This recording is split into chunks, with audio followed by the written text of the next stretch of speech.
Hi guys, ஒரு காதல் கதை.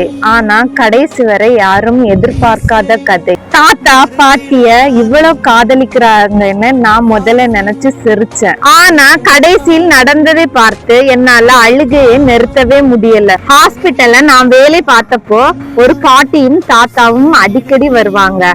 பாட்டிக்கு ட்ரீட்மெண்ட்னா தாத்தா கூடவே இருப்பாங்க. பாட்டிக்கு சாப்பாடு ஊட்டி விடுறது, மெடிசின் வாங்குறது எல்லாமே அவரே பார்த்துப்பாரு.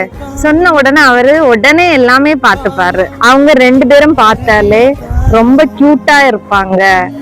நான் சில நேரம் கிண்டல் கூட பண்ணிருக்கேன். இந்த வயசுல என்ன ரொமான்ஸான்னு கேட்டிருக்கேன். அவ்வளவு அன்பா பார்த்துப்பாரு அந்த பாட்டிய. ஆனா ஒரு நாள் நைட்டு ரொம்ப சீரியஸ் கண்டிஷன்ல அந்த பாட்டி வந்தாங்க. அந்த நிமிஷத்துல எப்பவும் சிரிச்சிட்டு இருந்த தாத்தா முகத்துல ஒரே பயம். அவளுக்கு ஏதாவது ஆவிருமோ அப்படின்னு அவர் தவிச்சத என் கண்ணால பார்த்தேன். சில காதல்கள் வார்த்தைகளால தெரியாது. ஒருத்தர் இல்லாத அந்த வாழ்க்கையை நினைக்கும் போதுதான் அந்த காதலுடைய ஆழம் புரியும். அந்த இரவு முடிவதற்குள் அவங்க வாழ்க்கையில் நடந்தது யாருமே எதிர்பார்க்காத விஷயம். அது பார்ட் 2ல சொல்றேன். உங்க பார்வையில உண்மையான காதல்னா என்ன? ஒரு வார்த்தையில கமெண்ட் பண்ணிட்டு போங்க. பார்ட் 2 வேணும்னா ஹார்ட் போட்டுட்டு போங்க. பாய் பாய்.